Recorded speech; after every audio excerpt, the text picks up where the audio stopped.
Hi everybody and welcome back to another Legends of Runeterra video. Today we get the variety reveal for the new cards. So we're getting every single region today, the couple of cards that they're all getting for this newest expansion coming up here on the 30th of June. This is every region except for Bilgewater, Shurima, and Piltover Zon, right? Bilgewater, Shurima, Piltover Zon. So, I mean, I think in the last one we actually saw some Shurima cards, but this time there's no Shurima cards. It looks like maybe we'll get a couple more at the end of the reveals or something, or tomorrow. We could see it tomorrow, but this is actually some super interesting cards today. I'm excited to go through them. Some pretty cool implications for a couple of things that are coming up. Getting a couple of I guess hints and teasers towards potentially upcoming champions going to be revealed to the game. So I'm excited for that. All right, let's go ahead and just start here on the left-hand side with our Shadow Isles cards being released during this expansion. So the first one here, a 3-cost landmark from Shadow Isles, and I mean, Shadow Isles needs a couple of more landmarks, I think, just in general. We could get some pretty cool synergy now with Shurima and a landmark potentially. Like there, just because we've got Talia and Shurima that's going to be able to to copy a landmark. This is a 3-cost, relatively cheap, I guess, for a landmark outside of Shurima, and Targon. Which is always a good thing. I think Shadow Isles only has the one landmark. I'm pretty sure, right? If so, if I'm wrong, go ahead and correct me. But it's the 5-cost. It's the Vaults of Helia. You kill your strongest enemy at the end of the round to summon a unit 1 mana more expensive than the one that was sacrificed, right? And it's a 5-cost card. It's pretty slow pace. It's kind of hard to get out there for good value immediately when you play it, and then at that point in the game it's like late mid game, you're kind of going into late game, and you don't want to really sacrifice that much tempo for not a lot of payoff. So we don't really see a lot of Vaults of Helia. This, on the other hand, may see some niche play in spider decks. The Twisted Tree line, a landmark. Oh, in case you guys don't know, the Twisted Tree line was a map in League of Legends. I'm sure they still have it, but they ended up getting rid of it. The game mode, it was 3 versus 3, and sometimes 6 versus 6, but hexakill. But yeah, this was a map, so I guess this is just a call to the old map in League of Legends. Once I've seen three fearsome allies attack, destroy me to summon a Vile Maw. So Vile Maw is a 6/6 fearsome. The only other way to summon it is through like offerings. I can't remember what it's called, like Vile Offering, something like that. A 3-cost card from Shadow Isles as a spell. You need to have seen 3 units die in a round before you can use it, so that one hardly ever gets any play. This one, on the other hand, may see some play in spider decks. Now, there are a couple of issues that I have with this. So if you play it on curve in like a spider aggro deck, right, we have the problem with this is that you need to have attacked with 3 fearsome spider units, right? I mean, and that is possible. By turn 3, there is a possibility of doing that. However, when you do that, it's not going to be able to attack the same round. So on turn 3, say you have had the perfect hand, you've had 3 fearsome spiders put out, you summon it, and then it's not going to be able to attack until turn 5. So that's a problem. It's a little slow for spider decks. I guess you do get it as a blocker for turn 4, but that's if the stars align. Now, if you don't manage to have 3 fearsomes by turn 3, then you're gonna have to wait until turn 7 before it can attack. So that's a little bit of an issue. So a little bit slow here. Now, I could, like I said, potentially see this in a Shurima matchup because we got Talia that's going to be able to copy a landmark, right? There's plenty of fearsome units from Shurima. We've got 1-drops, 3-drops, 4-drops, I believe. And yeah, just you could get some pretty easy, I guess, what is this, like not ability, but this condition met pretty easily in Shurima with Talia. run her in Shadow Isles, and then potentially have some sort of matchup with Shurima Shadow Isles that isn't Nasus Thresh. So there is that. It's a pretty interesting card. I'm intrigued by it. I don't know that it fits necessarily into Spire decks. It might. But I could see it working in a Talia deck. Alright, so that's all I'm going to say about that. I do like, again, the sort of callback to old maps in League of Legends. That's pretty cool. Yeah, just is kind of fan pleasing here, I guess. Alright, Symmetry in the Stars is the spell for this Astral Fox. So this is a 4-drop, a fearsome unit. Play. This is an effect, right? So kill an ally to deal 3 to the enemy Nexus. This is a pretty cool card. I am actually a pretty big fan of this. Maybe you guys won't like it. I don't know. But okay, so I think this is a fairly well-balanced card. So another card very similar to this would be the Doom Beast. A Nightfall card that has a condition. It's a 3-drop. It's draining 2 from your enemy Nexus. So very similar to that. It's just dealing 1 more damage. This is another card available to the Burn archetype in Shadow Isles, and I just really like it. It works well with the Kill archetype as well. This could potentially bring back something like the Phantom Prankster a little bit. That would be kind of cool, and we could see synergy with that. We're just getting a little bit more damage in this sort of archetype, in this self-harm archetype as well, or so not self-harm, but kind of self-sacrifice with the Undying. We could potentially see that, since the Undying are coming out on turn 3, Astral Fox turn 4, so super cool. And then whenever, I know I say this every time, but whenever I see damage or damage abilities, I automatically think of Swain or any Plunder sort of procs here. So this could potentially fit in kind of a revamped Gangplank Shadow Isles deck, Sejuani Shadow Isles.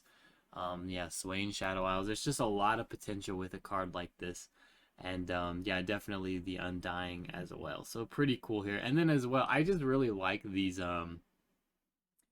sort of kindred followers with the masks. It's pretty cool. I think in one of the posts that they put on Twitter, Legends of Runeterra, they said that each of these units that they're revealing is meant to represent death from one of the regions. This one seems like it could be Freljord. I mean, just because we have had, I guess it's a wolf, not a fox, but this looks like a rabbit and a wolf here. So I don't know. Tell me what you guys think. I guess it could be, I don't know, another region, but each of these cards represent a aspect of death, I guess, from a certain region. So pretty cool. I enjoy it. And just kind of looking at the art and the kind of thematic is really cool as well. All right, let's move on here to this 8-cost Yeti from Freljord. So we're getting more Yeti synergy, which we haven't really gotten for a little bit. I think the last card that really had anything to do with the Yeti archetype was Call of the Wild, if that's what it's called. Nobody plays it, right? It's been a bit since we've got some Yeti cards added, and this is kind of cool. So Abominable Guardian, round start. If you have 2 or more Yetis, summon me from hand and create a copy of me in your deck. So this kind of reminds me of something like Kahiri, right? Where you play it and then it copies itself. So this is potential, like a potential counter to something like the Watcher. That's cool, from Freljord itself. Just because we're replicating this, and yeah, it's a pretty big card. I mean, for 8 mana, you're really never going to be playing it for 8 mana, I don't think. Although it does have a play effect here at the bottom, which is play, draw a Yeti. So I mean, you're not getting, I guess, total wasted value for playing this as an 8-drop. You are drawing a Yeti. However, the Yeti that you're drawing is most likely going to be an Enraged Yeti. Which is a 1-drop anyway, so it's not, it's better to just have it be summoned for sure and then create a copy of it. And then I mean, it is a cool card. The problem, I guess, that I have with it, the only thing that I can really take away from this is that it doesn't have, I like the Yeti synergy, it does not have a keyword, which is an issue when you're trying to finish off games. It's just a kind of bulky stat line that you're getting for free, but you're not really, being able to contact the enemy Nexus. That's the only gripe I have about it. I mean, I may be completely wrong about this, but you could potentially, get 2 Yeti Yearlings out and be able to summon this by turn 2, which is absolutely crazy.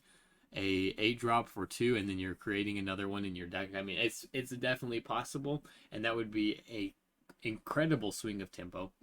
Um, even if it is kind of limiting your hand at that point. So this definitely has potential. That's all I'm going to say about this. All right, let's move on to the next Fabled Poro, and this is kind of a card that should get you all excited about upcoming champions. This is a Poro that looks like Ornn. So I mean, is this Riot trying to hint? Well, look at here in the background too. I don't know if this is this Fabled Poro shadow, if it looks like Ornn's horns back here as well, or just Ornn himself, Fuzzy Ornn.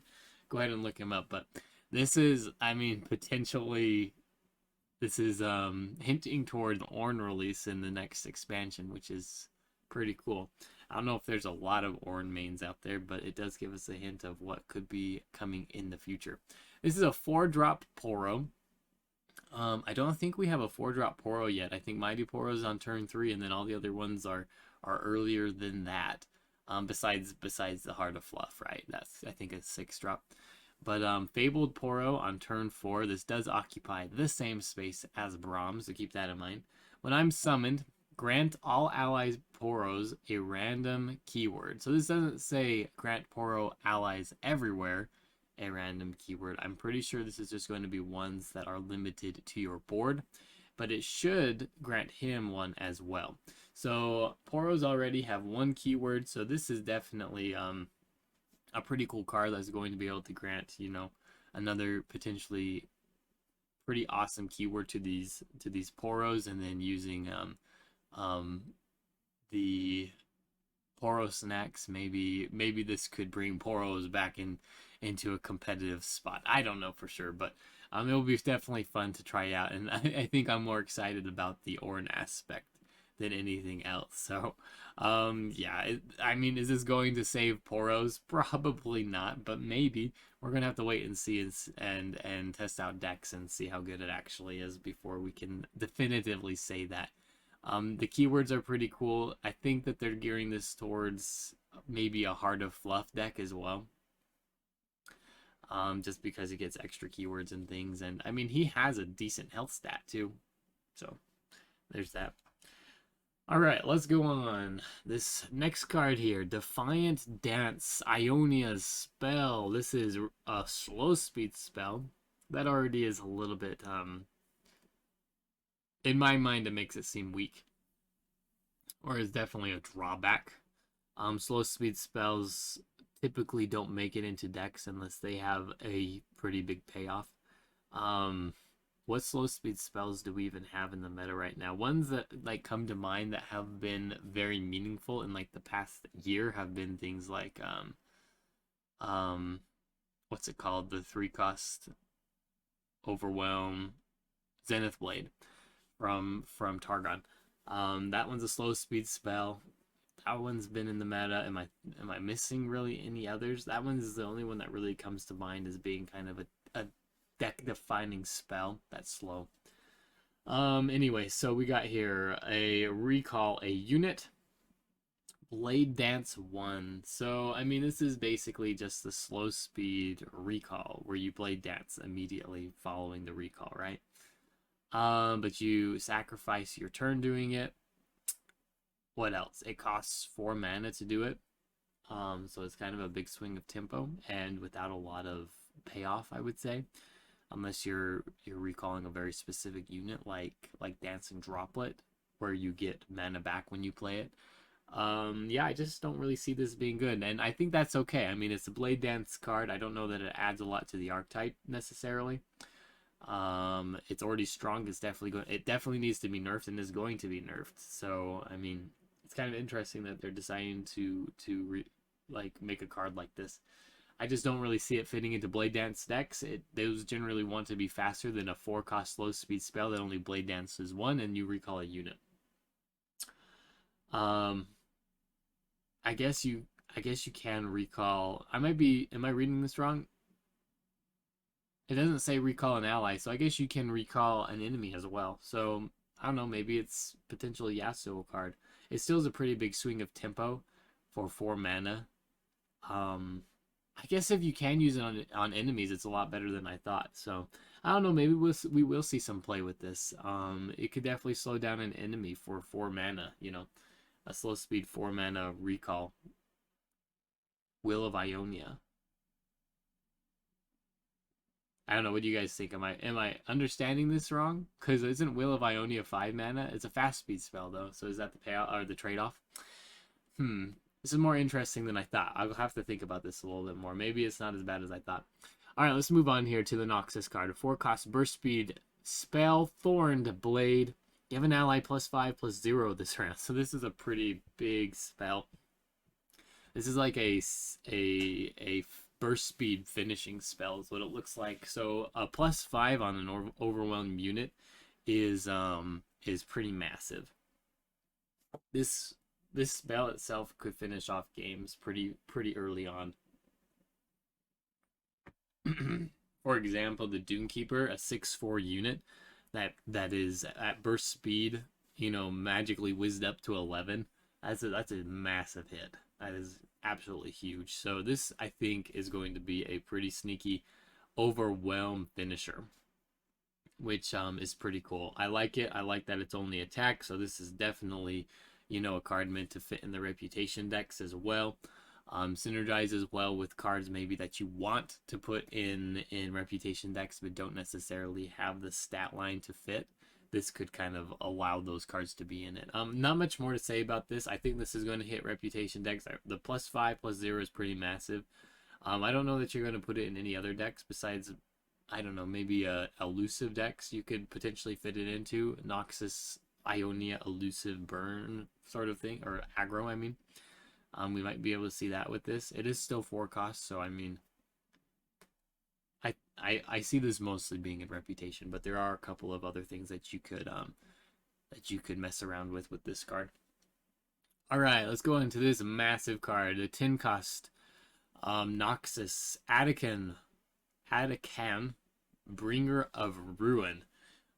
This automatically is making me think of Cytheria of the Clouds, right? This is a 10 cost from Noxus, not Demacia, Noxus, but it's kind of got like the same feel about it.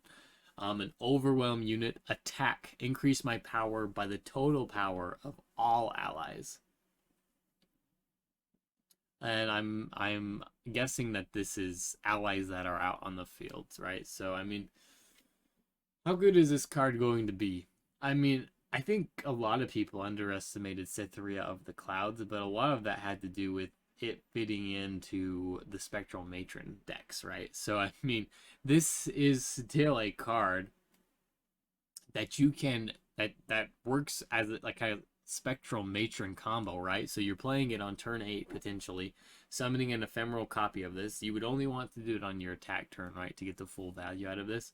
Cytheria you can play on defense as well as attack, which is kind of the good thing about her. But you could still get this out a little bit earlier on turn 8. The Spectral Matron herself is already a 6/6, so even if you only had one card out, the Spectral Matron, this is still an 11/12 with Overwhelm that you still have in your hand and is ephemeral for that turn. So, I mean, yeah, people are definitely going to mess around with this. Thematically, this is pretty cool. I'm a little confused why it's Noxus and not Shadow Isles. It looks more like a Shadow Isles card, but we're also, as I said, it got a couple of I guess teasers here. This could potentially be a teaser for the Ruin King, right? So maybe we see that from Shadow Isles. Maybe it's just for the the event that's coming up. I could see that, but I mean, maybe they also release the Ruin King into Legends of Runeterra. We'll have to wait and see. As overall power level, I don't think it's as good as Cytheria because, as I said, you are able to play Cytheria on both your defensive and offensive turns and get value out of her with the Spectral Matron as an ephemeral unit. Like, is this card? I don't know that this card is actually going to make it into decks outside of some sort of experimentation with the Spectral Matron. I think turn 10 is a little bit too slow. And then Demacia as well has a couple of ways to cheat out units earlier, like Mobilize, that helps Cytheria quite a bit. And Noxus just doesn't have that ability. So This would have to be paired with other regions, and maybe Demacia itself. Maybe we could do a mobilized Attican Bringer of Ruin deck or something. That'd be kind of interesting. But at the moment, I don't think that this card is going to really. I think it's too late. However, if you do put it out, this is definitely going to be a turn 10 finisher. It's an overwhelmed card that's going to have a huge stat line. You know, an OTK for sure. Alright, let's move on here. So, a focus speed 1-cost spell from Targon. Heavens Aligned. Daybreak. Create a random night or non-champion Nightfall card in hand, and then Nightfall create a random non-champion Daybreak card in hand. That's pretty cool. So the Daybreak proc is creating a Nightfall card, and Nightfall is creating a Daybreak card. So yeah, pretty cool here. I think this works better for Nightfall decks just because you have the potential to play more Nightfall cards. This is also a Nightfall enabler itself that gives you a Nightfall card. So that's pretty cool. Whereas like the Nightfall proc, you're playing this, right? But you've already done the Daybreak, unless Raven Daylight Spirits out, right? Then you could play this. But the Nightfall, you've already had to have played a card in order to get this off, and then you get a Daybreak card that you can't play the same round. So I think this automatically swings towards Nightfall's favor. Nightfall in general is a lot more fluid in how you can build the decks, whereas Daybreak is pretty rigid, and you basically have to build it the same way every time to be the most efficient. So it's definitely an interesting card. I see it being used more in Nightfall decks for sure, though. All right, that's all I'm going to say. I think it does hit Nightfall decks. I think card creation is pretty nice here, although it is random. But the Nightfall activator proc for this one cost spell is pretty nice. All right, on to the next card. Another Targon card, Starlet Epiphany. Burst speed, 3-cost, invoke. So we invoke, and then if you have a celestial ally, replace your deck with 20 copies of Behold the Infinite. Behold the Infinite is a 2-cost card from Targon. Just to remind you guys that invokes a random card, right? And it's just random, I believe. Out of the entire celestial pool of cards, you are given a choice of 3, and you can choose them. I think it's from 0 to 10. So, yeah, this is a meme card. I don't ever see you including this ever. This is just every single card that you're going to be drawing is Behold the Infinite. You have to play 2 mana to play Behold the Infinite to get a choice of 3 cards that you cannot choose from and could be absolutely awful and could lose you the game. I don't see this being a very good card. It says replace your deck, so I'm guessing that it's very much like the Emperor's deck, the Azir. It gets rid of all of your other cards and just replaces them with Behold the Infinite. I never see that working. Yeah. That's all I have to say. Am I underestimating this card, guys, or is it just meant to be a meme? All right, let's go on. Well, last card here for today's reveals in this variety reveal. A 2-cost burst speed from Demacia. Field Promotion. The next time you play a unit this round, grant it Scout. It's now an elite. So this is like Shroud of Darkness, right? Or the what's the other Demacia one? The flag, the Penitent Squire's flag, whatever the heck that thing's called. You play it, and then you play the unit, and you grant it the stats, right? So with the flag, the banner, whatever, it grants the next unit challenger. This one is granting the next unit Scout and an elite card. So I imagine that it synergizes with kind of well, it will get the elite procs, right? So if you've got like the Battlesmith out, it becomes an elite unit. So it will get the buff. It counts towards the